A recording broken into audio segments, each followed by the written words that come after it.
Berikutnya lagi yang perlu teman-teman ketahui adalah ada rangkaian yang common atau umum digunakan di pengendalian motor listrik, yaitu sistem rangkaian dengan self-holding namanya. Self-holding merupakan suatu istilah yang digunakan untuk mendeskripsikan kontak yang digunakan untuk jalan alternatif. Untuk jalan alternatif selain saklar push button. Tujuannya agar tetap mengalir, si arus listrik ini agar bisa tetap mengalir ke dalam koilnya kontaktor, sehingga rangkaian tetap dapat berjalan semestinya. Alasan penggunaan self-holding ini karena di sini yang kita gunakan S1 maupun S2 itu adalah kontak-kontak yang momentary. Kalau kita pencet, dia nyambung, kalau kita lepas, dia balik lagi. Atau kalau kita pencet, dia mutus, kalau kita lepas, dia kembali lagi. Jadi bukan seperti saklar di rumah yang kalau kita pencet, dia akan ngunci di posisinya. Kita pencet lagi, baru lepas lagi. Memang ada alasan khusus kenapa kontaknya dibuat momentary push button, tidak seperti yang ada di rumah. Fungsi utamanya adalah sebagai sistem kendali yang aman. Misalnya, saya punya ruangan, kemudian di ruangan saya ada lampu, saya lagi pakai ruangan itu, lampunya saya nyalakan dengan saklar yang seperti halnya di rumah-rumah pada umumnya ya. Saya nyalakan lampunya dengan saklar itu, lampu akan nyala. Lalu kalau kemudian ada listrik padam gitu ya, lampu saya kan mati ya.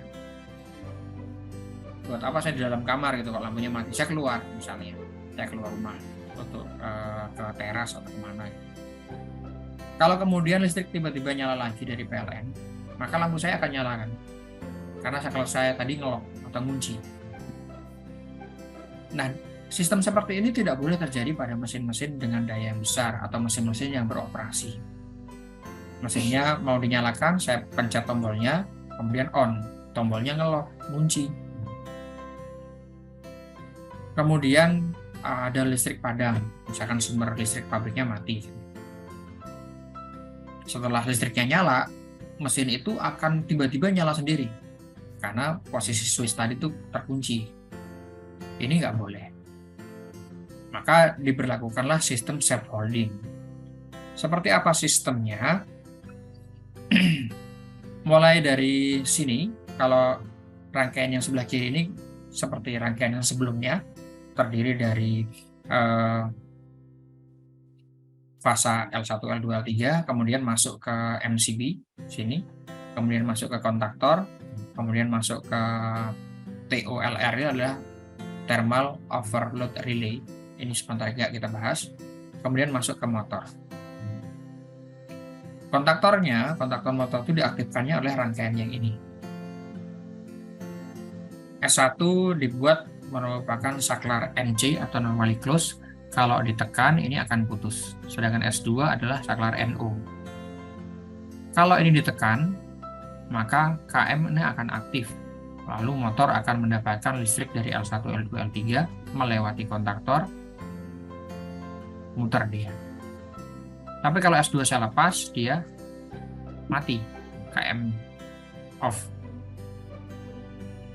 Sedangkan saya maunya nggak mencet tombol itu terus kan. Buat apa kita ngomongin otomatis kalau S2 kita pencet terus itu.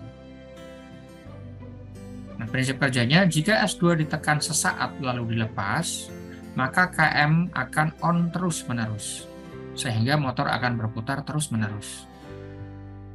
Lalu kalau S1 ditekan, KM akan off, sehingga motor berhenti berputar. Bagaimana caranya supaya saya nekan ini cuma sekali, sebentar, sedangkan KM-nya nyala terus-menerus? Maka kita perlu membuat jalur alternatif. Kalau S2 sudah tidak ditekan, kita buat jalur yang lain di sini. Nah, jalur yang lain itu adalah menggunakan kontak bantu atau auxiliary contact dari si KM. Tadi kita pelajari di kontaktor, ada kontak utama, ada kontak bantu di sini ya. Kontak bantu inilah yang nanti akan kita manfaatkan di sini. Sehingga kalau S2 ini Anda tekan, listrik masuk ke sini, KM ini akan on. Pada saat KM on, maka kontak utamanya ini 1, 2, 3 akan close untuk mengalirkan listrik ke motor AC 3 pas. Sedangkan kontak bantunya ini juga akan close ke sini. Sehingga pada saat ini Anda lepas, listrik yang tadinya lurus lewat sini, bisa lewat bagian sini. Disitulah si KM ini kita maintain, kita hold dengan kontaknya dia sendiri. Makanya disebutnya dengan self-holding. Bagaimana cara mematikannya? Dengan dipencet S1. Begitu ini dipencet, sinyal arus di sini putus, sehingga arus tidak bisa lagi mengalir kan, berhenti di sini. Kalau arus tidak mengalir, maka kontaktor akan off. Begitu kontaktor off, di sini akan off semua. Termasuk juga di sini akan off. Sehingga rangkaian akan kembali ke posisi semula. Itu adalah prinsip self-holding. Kita akan coba di sini untuk membuat rangkaian self-holding ya. Yang kita perlukan adalah stop button. Kita letakkan di sini, di bawahnya fasa. Saya beri nama tombol stop, atau kalau di gambar tadi itu saya S1 ya. Masuk ke sini. Kemudian saya gunakan lagi tombol NO atau normally open. Ini saya beri nama tombol start.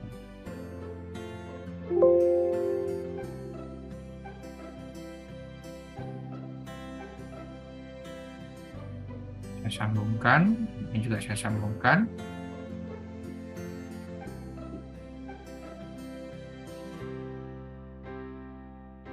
Nah, kita perlu membuat sebuah kontak di sini ya. Dari kontak bantunya K1 tadi. Nah, kita perlu normally open kontak di sini.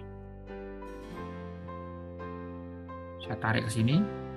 Di double klik. Muncul di sini kontaknya. Saya klik kanan rotate. Ini kalau kita double klik akan muncul opsi drop down seperti ini. Dia kontak dari kontaktor mana gitu. Kita pilih K1.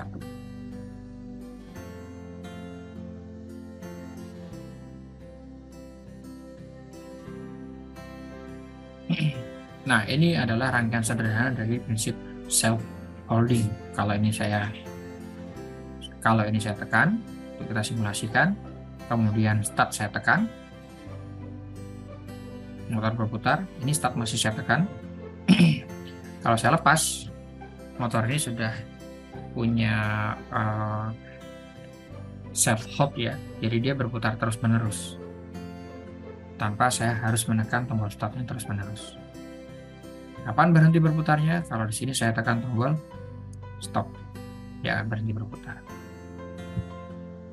Ini saya tekan tombol start, yang muter lagi. Ini tertutup ya, tertutup, tutup. Begitu tekan tombol stop, ya berhenti. Kalau motor kita cuma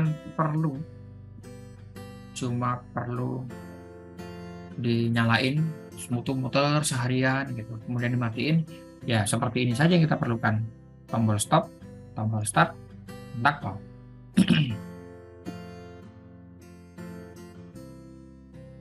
Inilah yang disebut dengan sistem operasi dengan menggunakan self-holding.